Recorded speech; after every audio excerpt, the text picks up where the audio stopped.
Morning, everyone. There's still quite a few joining us, so we're just going to give it a couple of more seconds and then we'll get started. But you're very welcome. And the numbers are just rising, so we're just going to give it a couple more minutes.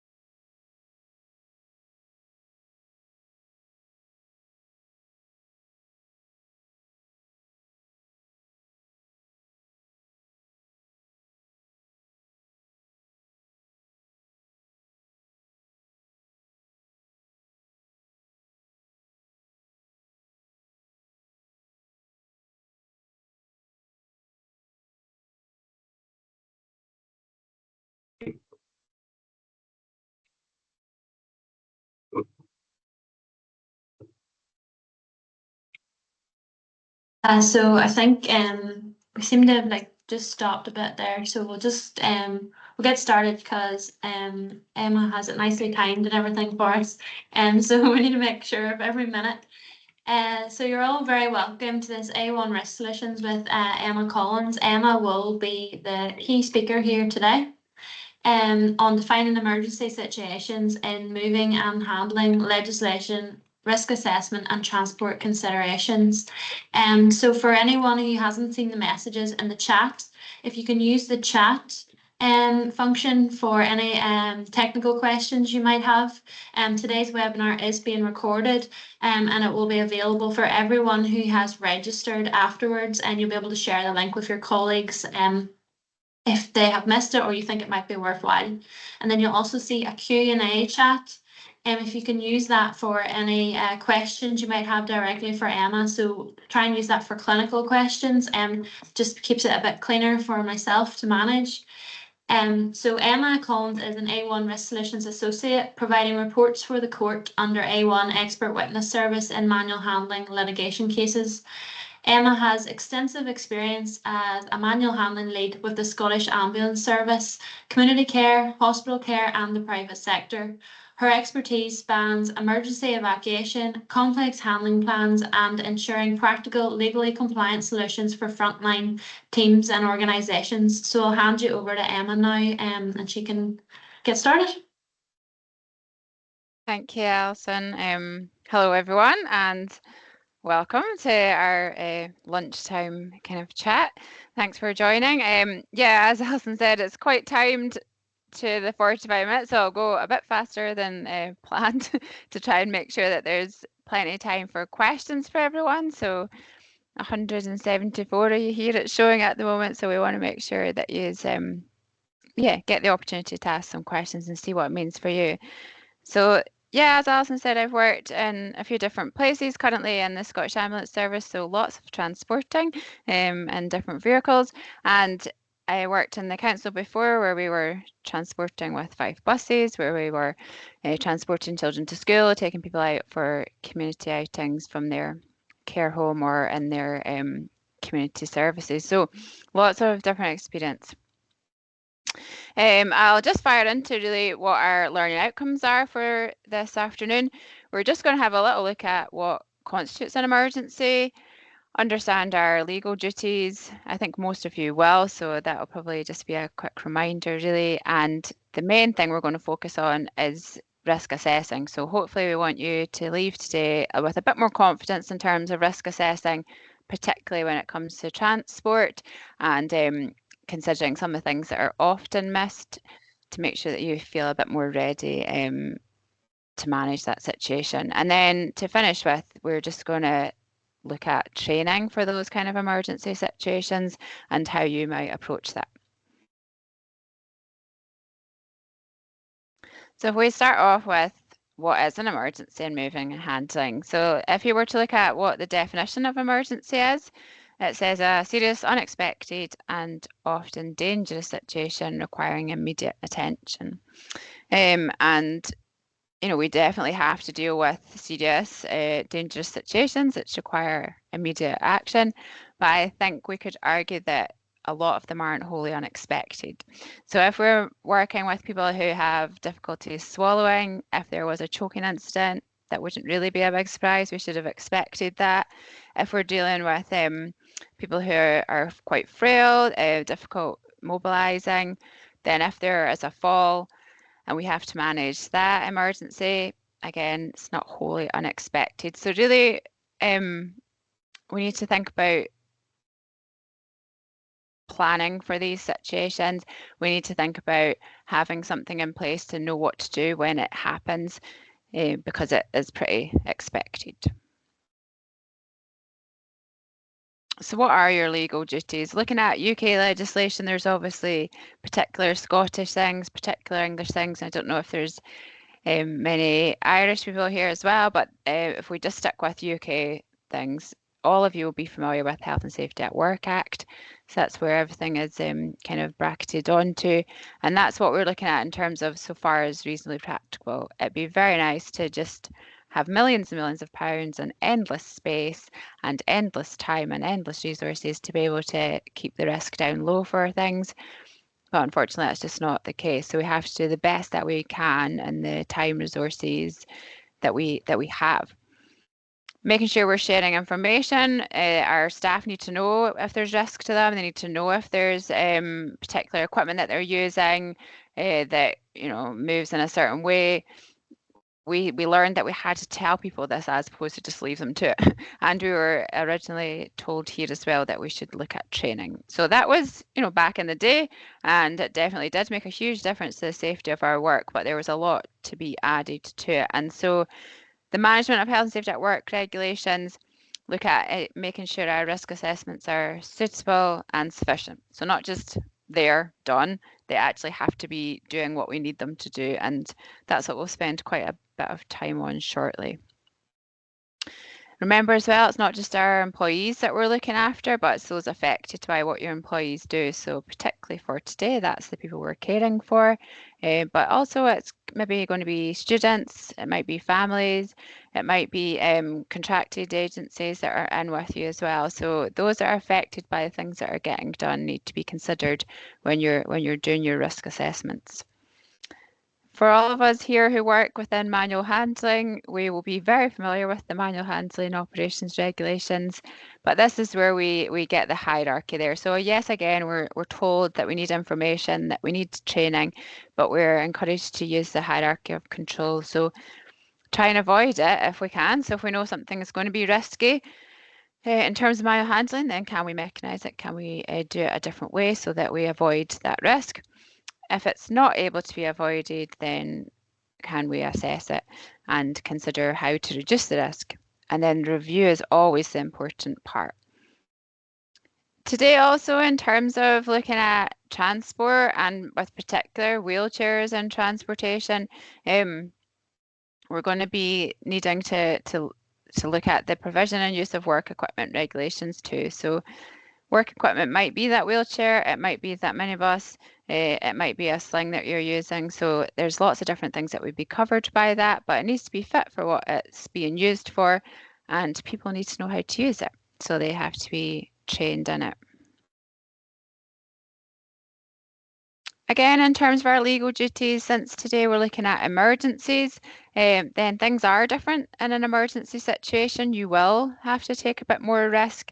So you are expected to consider, well, what is the emergency? Is there an immediate need for the lifting operation? And what is your duty? So as an ambulance service, our duty is a little bit different to someone who might be doing social care, and their kind of duty is different to someone who might be a physiotherapist who's trying to do rehab. And so that kind of equates to the amount of risk that it would be okay within your role to take. And we could never look at everything within that here. You need to look at your own organisation, the things that you're doing, the role that you're there to provide, and what's reasonably practicable. The balance will shift a little bit, but essentially, if someone's life is on the line, or if they're, in absolute agonizing pain because of the situation that they're in, then the need for the lifting may rise and you may be able to take more risk in that kind of lifting operation.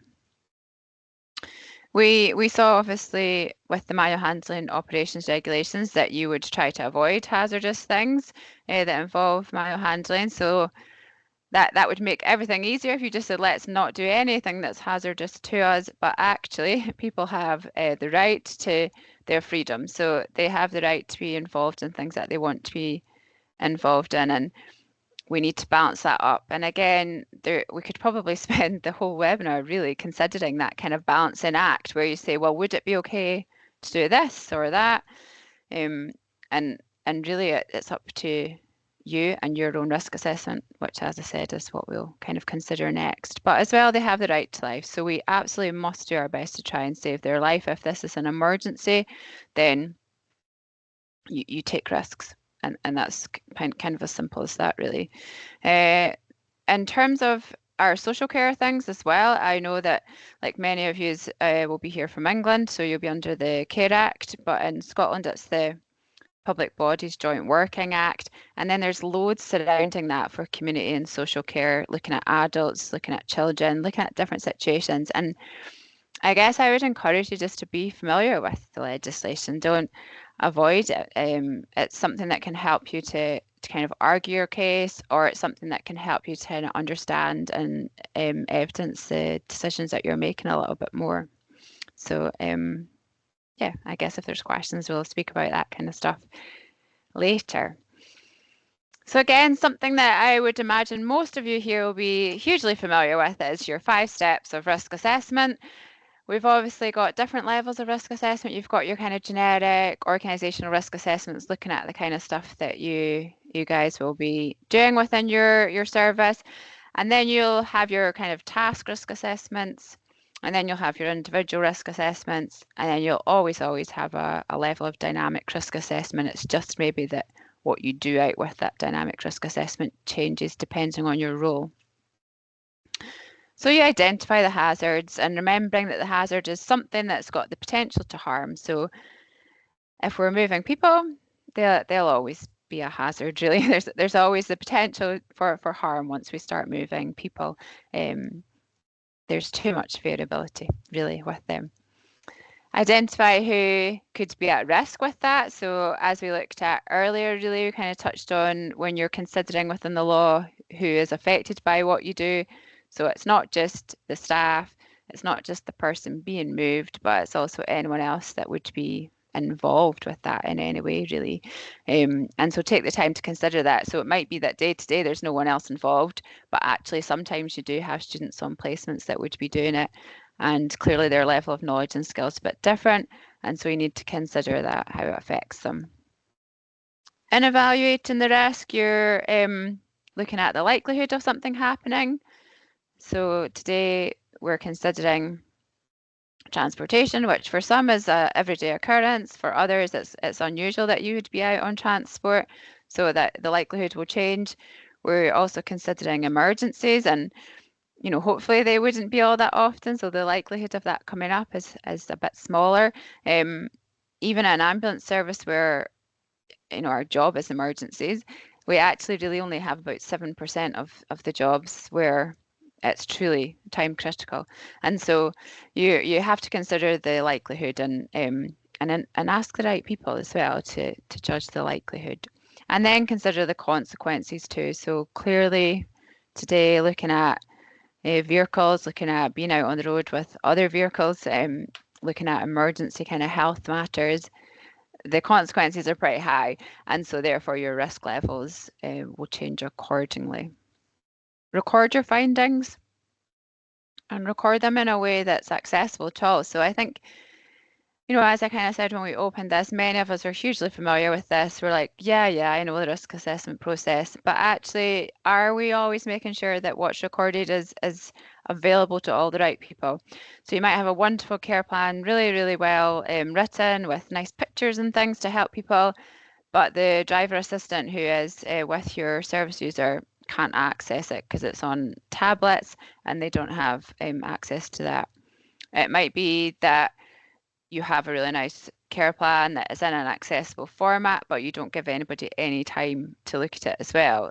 there's also that kind of consideration. So record your findings in a way that's accessible to people, and then make sure that gets implemented. And review. So your review time will be different depending on where you work. You might work in a kind of long-term area where you only look to review if there is something changed, maybe with the person that you're caring for, or if there's something changed with the equipment. But in reality, a lot of the time there will not be much changes, and you'll review it yearly, 2 yearly even. It might be that you work in a really acute area and you're having to review things every week because there's actually quite a lot of changes. So you have to decide that for your own organisation. Yeah, so that's your initial risk assessments there. But once we start to consider, well, what is our foreseeable risks with people and with putting people onto vehicles, then we have a lot more to think about, really. So the manual handling operations regulations, we know, look at your task, your individual who's doing the handling, your environment, and the load. So if our load is a person, then some of the things that we'll need to consider, I've just listed here. I guess to run through them might be helpful for us, thinking about weight. There is obviously the guidance about weight limits and kind of letting you know, yep, okay, if it's below 25, you might well manage, but that's if you can hold on to it, if you've got plenty of space, and if it's quite well shaped, which is almost never, isn't it? So the weight is really it's important. It's important for safe working loads, but it's not the be all and end all. The shape of what you're managing, and it can be where their kind of center of gravity is according to the shape, how much pain they're in, whether that's really acute pain, chronic pain, how changeable that pain is, their tone of movement. You will have certainly worked with people of different tones and realised how much that affects them. How much they can control their movement, is there movements that they're not able to stop happening? How much they understand what's happening to them and therefore get involved? Do they have mobility? What's their stamina? So it might be very good that you can say, yes, Joe Bloggs can walk onto the minibus, he can step up onto the step and sit himself down in the seat. But actually, by the end of his outing, he'll be tired, and the reality of him being able to step up on that step is a bit different at that time. So consider the stamina. Consider mobility aids, the size, the shape, their kind of maintenance as well, how you're going to secure them within a vehicle that they don't potentially then hit people if there's a collision. Pressure care, is there sores? Is there pressure care cushions that you need to consider? Is there just a kind of consideration in terms of the different seating that you're going to have, that there is a little bit of a higher risk in terms of times? Is there any attachments? So catheters and attachment, feeding tubes.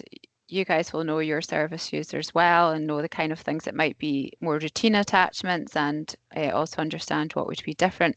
Might be that you're got a person who's got really fragile skin or joints, and so they can handle things where the movement is a bit more slow and controlled, but whether you're turning a corner quickly, braking suddenly, things are not so good for them. What's their compliance as well? If you say to them, can you please sit still? Can you please hold this? Can you please help in this way? Are they able to do that? Is fear changing the way they're going to behave for you? How much motion have they got? And so we actually had this recently. Yeah, we used a different vehicle from normal, and the seats were loads lower. So you need a lot more range of motion at your hips and knees to be able to manage that lower seat. So it did have an impact on the people we were moving.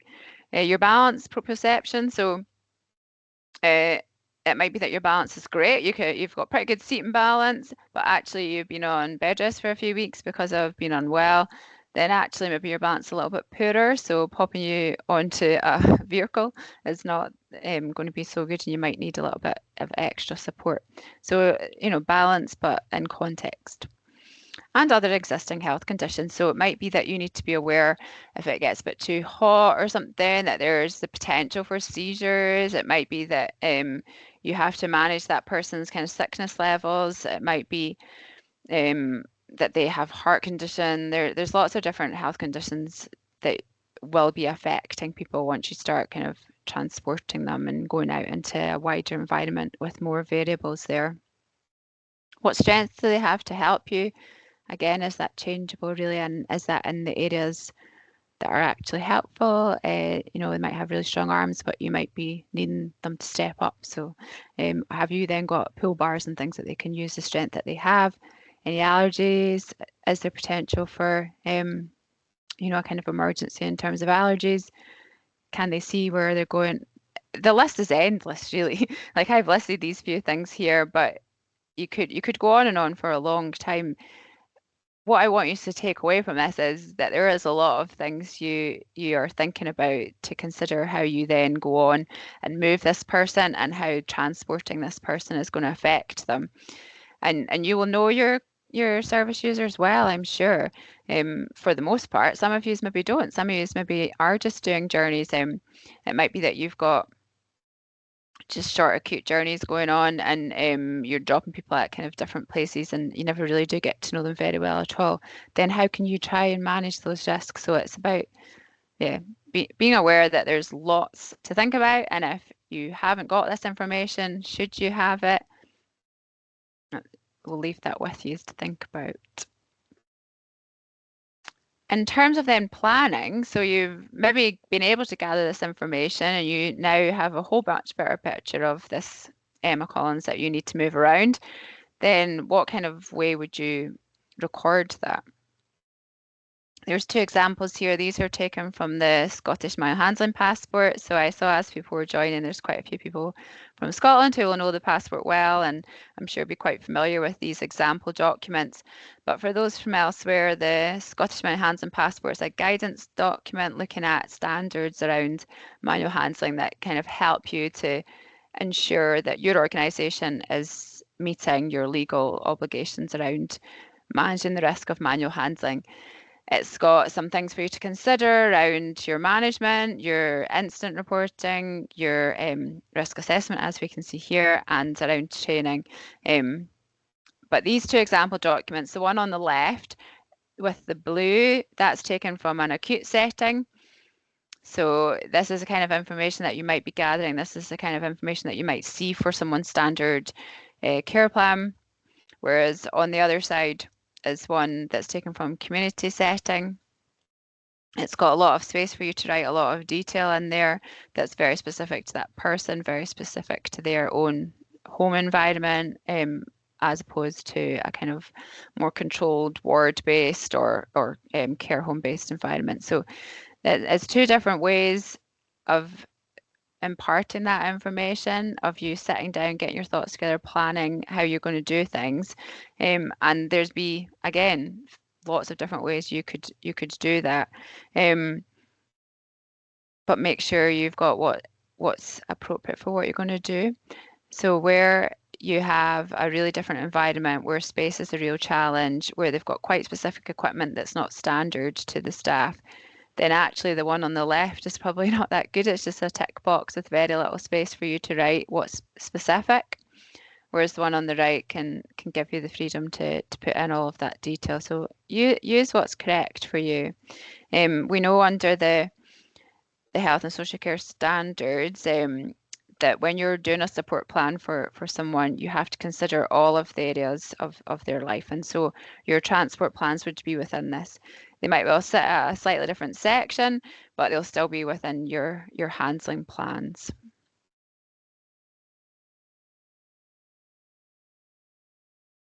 So going on to transport, to transfers, we need to not forget about transport, whether it's a daily thing, whether it's not, it still needs to be considered when you're doing your care planning.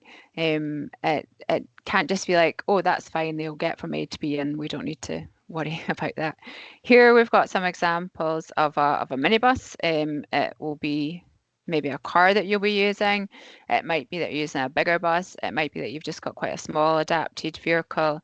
It'll be different where you're all working. But what you need to consider is how people are going to be getting on and off of the vehicle. Is it something where you've got a ramp and a winch? that's nice, slow, steady movement that if anything kind of happened, you've got that backup of the winch. Is it a tail lift? You know, what's the likelihood of that tail lift failing? So kind of how well looked after is it? How smooth is it? What's the angles that it sits at? Can the person maybe stand on the tail lift, or is that going to be too risky for them? Are they going to sit in a wheelchair, whereas they could actually normally stand, but then the movement of the tail lift is too much, they're going to have to sit in a wheelchair? You know, kind of consider how are we actually going to get them on and off this vehicle or in and out of this car. Maybe it's a public bus that you're using. You know, you need to make sure you're going to bring the height of the public bus down. So that's your first kind of step. When you're traveling, are you going to travel in the wheelchair? Does the person have a wheelchair that they can be traveling in, or are you going to transfer them into a seat? You can see from the little picture that I've used there, there's obviously quite a difference. So the seats on vehicles are designed to be sat in for a while. They're comfortable. They've got lots of cushioning. They're kind of angled that they should is probably the right word there, but they should be comfortable for a person to sit in for a while, whereas many wheelchairs are kind of designed to go from A to B and not necessarily to be sat in for a bit of time. And so your preference would be probably to get onto a vehicle seat, but it might be that the difficulty of doing that transfer means you're not going to do it, you're going to travel in the wheelchair. But is your wheelchair crash tested? So there's an international standard that's the ISO 717619 that looks at crash testing for wheelchairs. So that's kind of sturdiness of the frame. That's obviously not the word they use, but yeah, the sturdiness of your frame, the strength of it, and it identifies tie down points for you.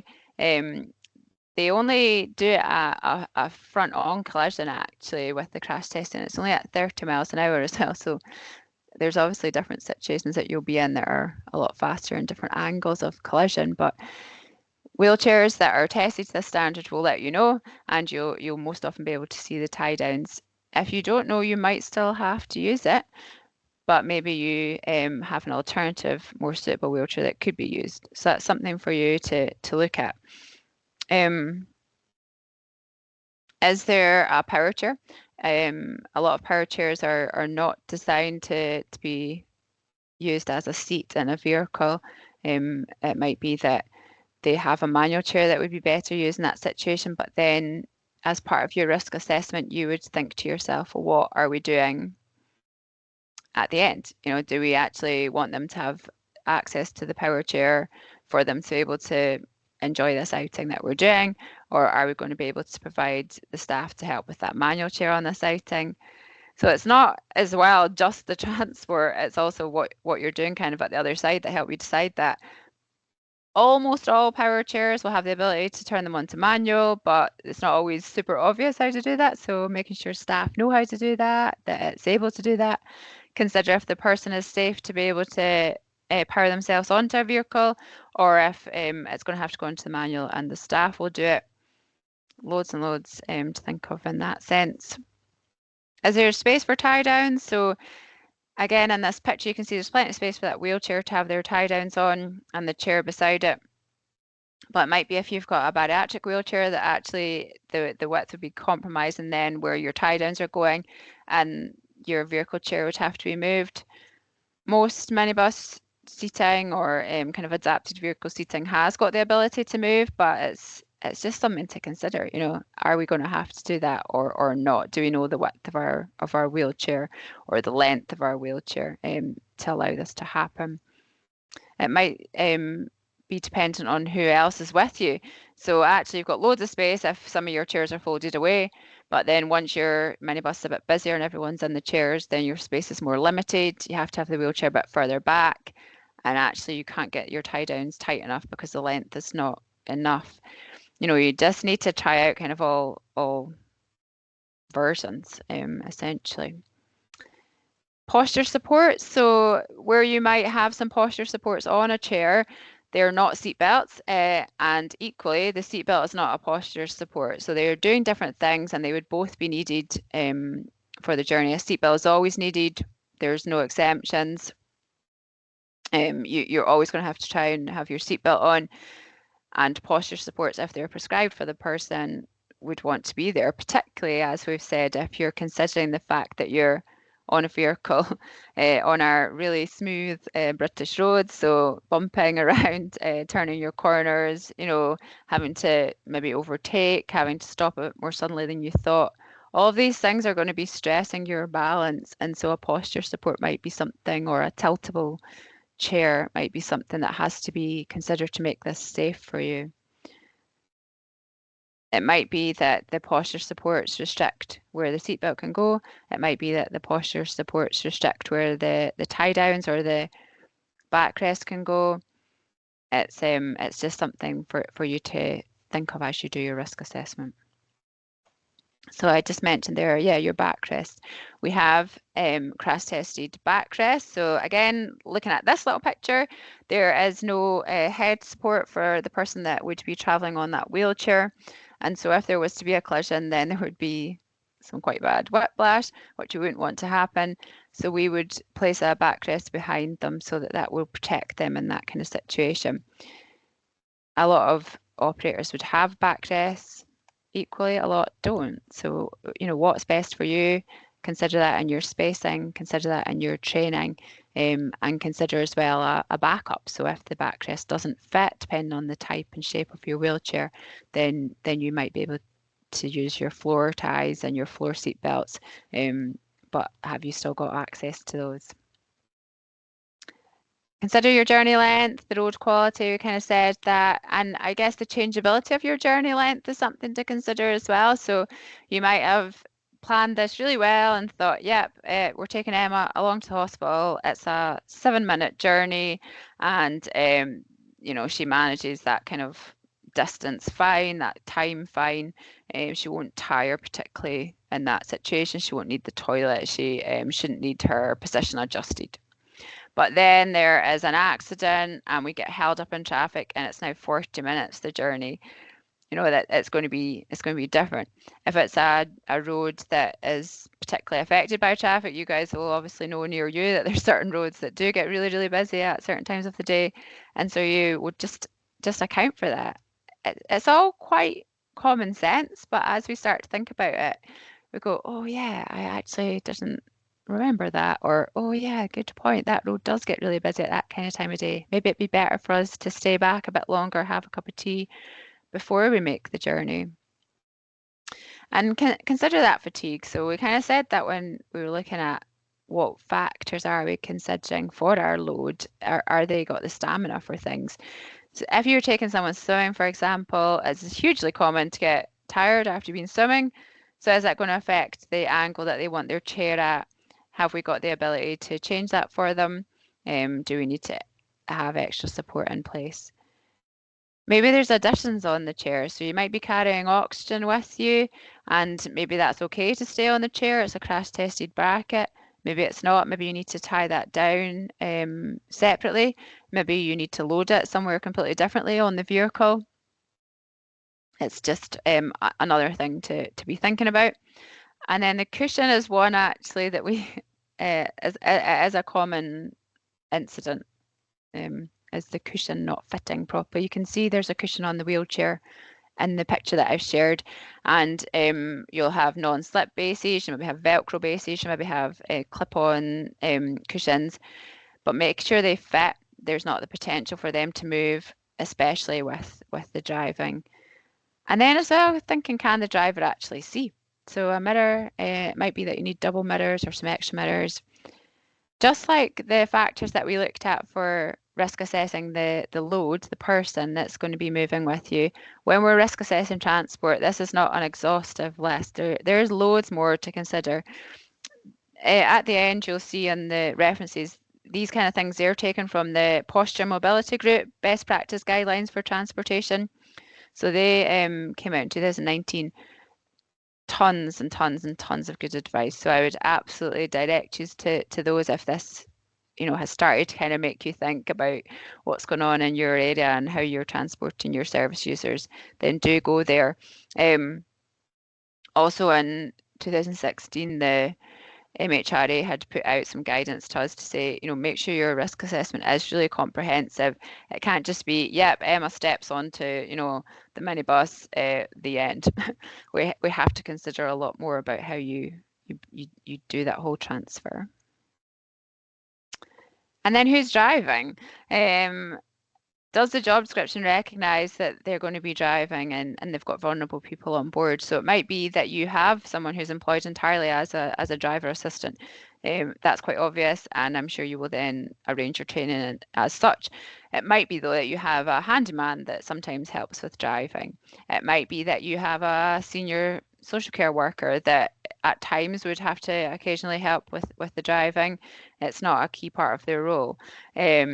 Maybe you have taxi drivers that are contracted to do the school runs and move your service users, but primarily they're nothing to do with your service. Really, does their job description or their contracts recognise the fact they're with vulnerable people, and therefore have they got the relevant training? So clearly we're manual handling people, so we want them to have the manual handling training to be able to adjust people's position.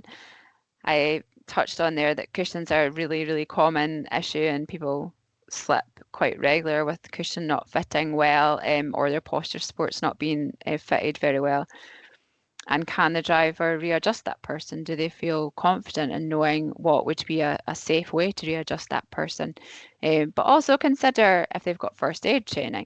Maybe you have you're doing the cardiac run, and you have a defib on board. Has the person had their BLS training as well? So it's not just manual handling, but obviously that's what we're looking at today. I would direct you, again, it's not something that we've got loads of time to go into, but go and check out the minibus driver awareness scheme. There'll be lots of you that are already making use of that. It's a national scheme looking at standards for minibus drivers, just as as the driver, but also standards when you're assisting passengers. They've got different types, there's different levels. So there is just standard, there's the accessible ones where the drivers will be taught about having to use tail lifts, ramp, winches, tie downs, things like that. And then there's the passenger assistant one where they will have to consider like what to do in an emergency, if there's a vehicle breakdown, how to assist the passengers. And there's one as well for cars. And if you've got a really large team, then you can look at like train the trainer as well. So this is the Community Transport Association charity that look after the MIDAS scheme. And yeah, I would really direct you to that. It's a great starting place. When I worked in Fife Council, we had our drivers do their MIDAS for the passenger assistant level, but then we also had them do their manual handling so that they knew how to hold for sit to stand, try not to be doing your arm in arm, your drag holds to help people. So we taught them how to help with assisted walking, how to help getting up and down the step, and we taught them how to manage a fall. So how might you get someone off of the floor, or what to do if you can't get them off the floor. And we taught them a bit more about looking after your wheelchair, different types of wheelchairs, what sort of safety checks and things. So you will look at your own organisation and decide what's right, but it's just, I suppose, a challenge for you today to think about this and think about it in a bit more detail. It's not just they'll get from A to B. We've got people that have got D1s, no problem. There is a bit more to it. And so, yeah, what about those unexpected scenarios? So they might be emergencies, or they might just be things that you didn't really account for. You want to have a protocol. So you want to have, okay, so if Emma slips in her chair, do we have a way of helping her up? Is the person trained to help her up? Do they know what to do? Would she be in pain if she has to move? If we need particular equipment, is the equipment on the vehicle all the time? What if someone borrowed it? Is it definitely going to be there? If they have fully come off their wheelchair and they're now on the floor, or maybe during the transfer there was a slip, they're now on the floor and you're having to use equipment, who's going to bring that equipment to you? What will you do, in the meantime? Like, are you got a blanket or a cushion? These kind of things. If you're phoning someone for assistance, that's fine, that's on your protocol. But then what if you're out of phone service? Maybe you had to take a diversion and you had to go around the middle of nowhere direction that it's not your usual. Have you got a radio? Is there a way to still get in touch with assistance? What if you're stuck in traffic? Your patient has slipped. Are you okay to pull over? Are you not? There's lots to consider in terms of unexpected scenarios, which is similar to your general risk assessment. But do mock them up, do practice them. So when I worked in a outpatients clinic in a hospital, and we had a hydro pool. Every rotation, we practiced what we would do if there was an emergency in the pool, and we would, how to get people out and what to then do about them after that. So practice these kind of things, measure them, try them out with everybody in a seat, try them out if seats are folded away or not. And consider as well that yes, you don't necessarily want to practice emergency handling, but actually there is a risk of not checking at all. And so maybe the use of videos and things can help. And so that's just what we're going to finish with is a couple of little videos to look at that. So it might be that you're using razor chairs, it might be using mangers, maybe you have staff who are taught within the care home, for example, to use flat lifts if someone's had a fall, but actually now that you're on a vehicle, there's no space for that and you don't have a hoist, so they're now going to have to use something different. Have you trained in all of the variations of what you might do? We'll start with just this little video of what to do if someone's choking. So we had the question of we had staff who were taught, how to manage someone who's choking to hit their back. But if they're in a secure chair with posture supports and you can't access their back, staff were saying to us, well, what do we do? And so we made a short video just to help them. Again, seems like common sense, but people don't always think about it really. So just to say, I guess, before we go into these videos, these are shared with the consent of my old work and Fife Council. And so, yeah, thanks to those staff who let me share them. And the same with the next ones you'll see, they're from my work in the ambulance service. Okay, I'll just play this short one just now.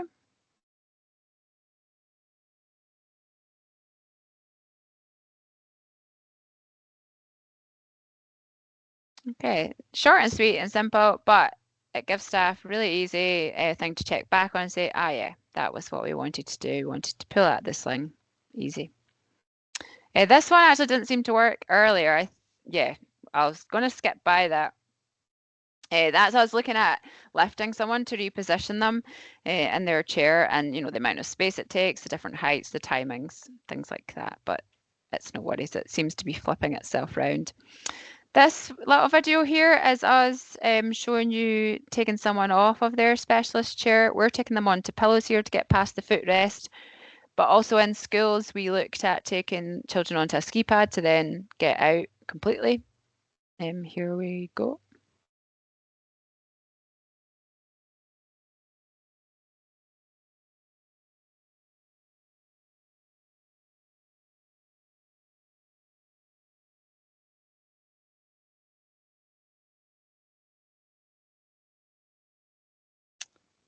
This video is looking if you've got limited space. So that one was quite good if you've got a couple of people available to you and you've got space to come all the way forward off the chair. But clearly if you're on a minibus, you've got less space to do that kind of thing and you're likely to be by yourself. So this is how you might get someone off of a chair.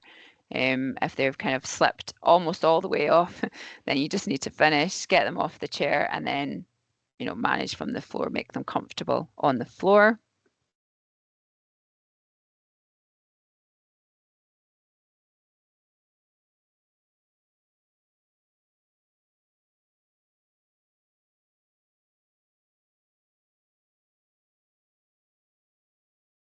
And then the last video, just for less likely to be on transport, really, but for us, we do have our trolleys on transport, and so some of you might well be in a similar situation. This is how you would then look to help with that.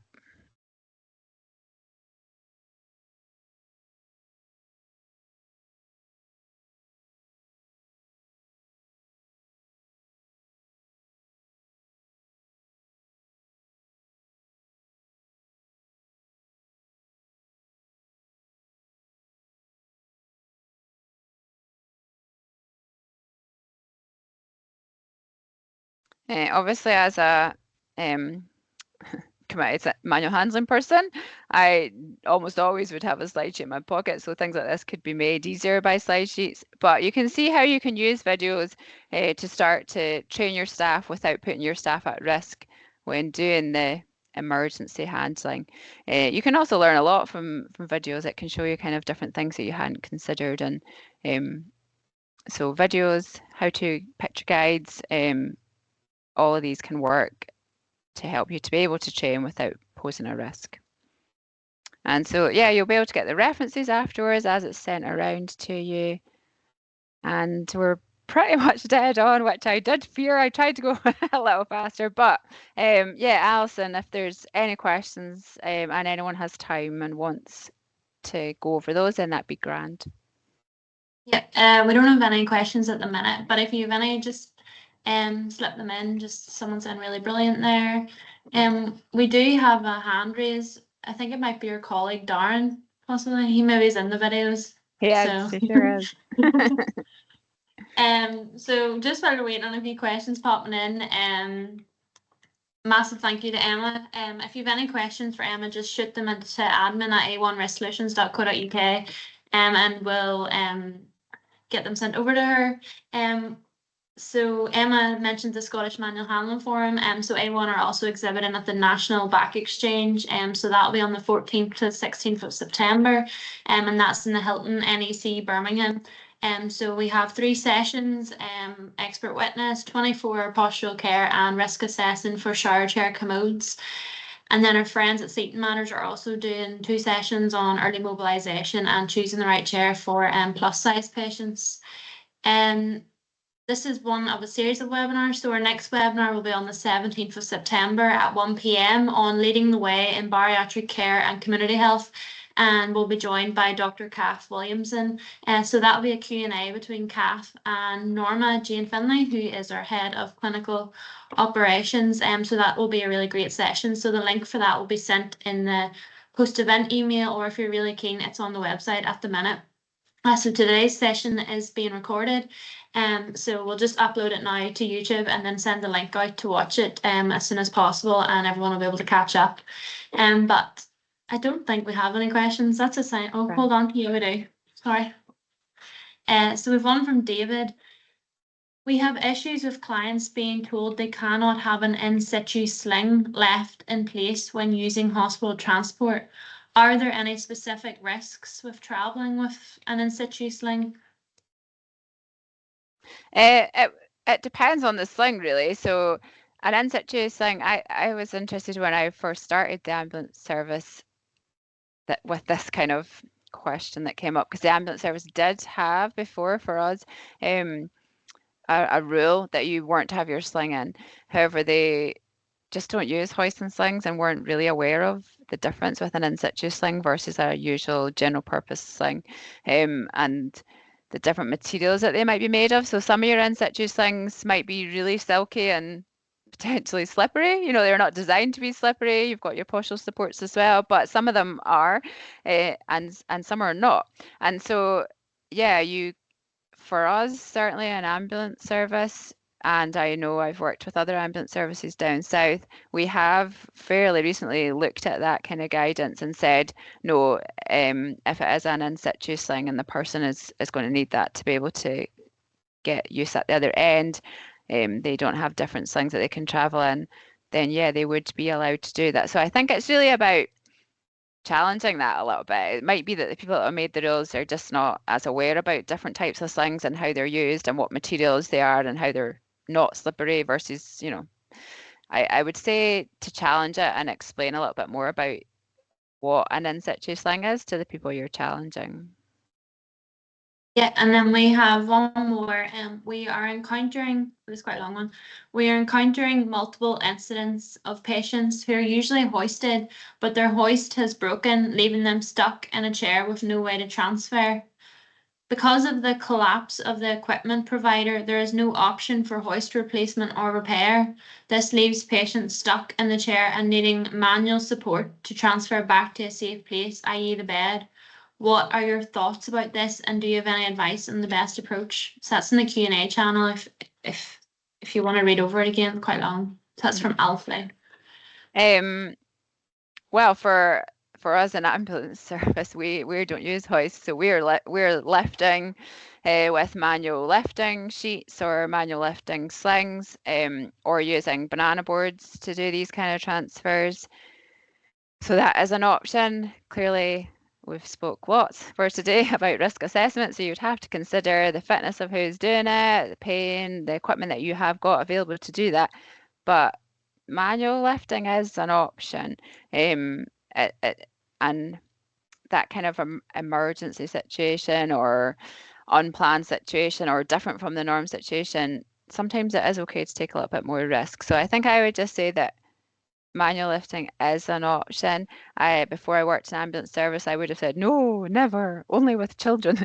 But it's something you can use, and yeah, lots of banana board things can help as well. So we sometimes look at different banana board angles and how to use that differently in different situations that are challenging to us. And so I guess as well, I'd say to have a good play about with your banana boards and different types and shapes and angles of banana boards that might help too.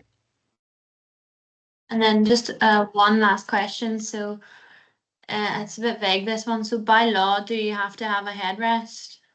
I'm not sure if that's just in transport, yeah.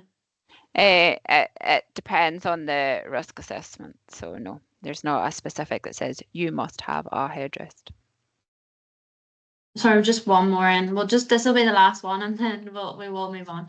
So we've had lots of queries recently regarding safe transporting when wheelchair is in tilted position, and that they tend to be crash tested only in upright position. We've been looking at the balanced risk assessment process. Do you have any guidance from SAS that we could use alongside the best practice info we've been using? Great presentation. Oh, thanks. No other guidance other than to say, yeah, you do have to balance it up. So, I touched on that the crash testing is already kind of limited. It's for a front collision, it's for 30 miles per hour. So, where you're crash testing things at a particular angle and having to consider a different angle for the safety of the person, it's about balancing risk. It's saying, well, what is more likely, what is the consequence of different things, and I think you would be saying that yeah, we are going to have to stay in a tilted position, but also you might consider like a trolley transfer. That's a possibility too. So where your preference would be the chair, it might be that you have to go out with your preference for safety. Essentially I support your balanced risk assessment, and yes, some tilt is okay. Okay, there's just a few things people asking for the videos you shared. So the videos shared were just for the webinar, isn't that right, Emma? So we can't share them after that. They're just for today's webinar, just for examples. Yeah, there's the couple at the beginning from my Working Five Council. They were just quick videos that we sort of shared, between senior social care workers and things with my team. But our ambulance videos, we would actually be happy to share those if you wanted to email. So Alison has the email address that you can ask for things, and then she'll pass on anything to me. So yeah, we are happy to share ambulance service ones. Great, thank you so much. So that is us, I think. Thank you very, very much. Great session. So if you have any questions that we didn't get covered, just send them to the admin at a1resolutions.co.uk, and keep an eye for the post-event email with the link, just in case you had to pop in or out for any bits you can catch up, or if you wish to share it with your colleagues, you're more than welcome. So we'll send that afterwards, and they'll also have the link to the next webinar. So thank you, and we'll see you all later. Bye-bye. Thanks.